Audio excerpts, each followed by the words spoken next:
Today's video guys, ito na. Haharbisin ko na yung aking watermelon dito kasi namamatay na siya sa sobrang lamig na.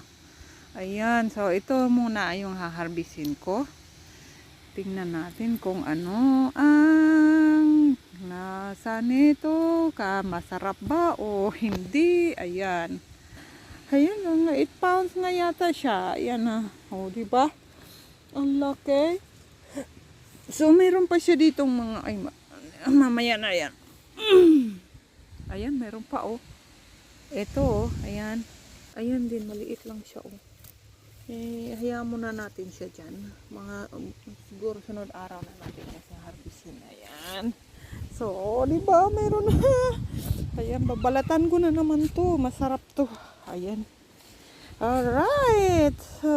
Ito yung aking update ng harvesting today.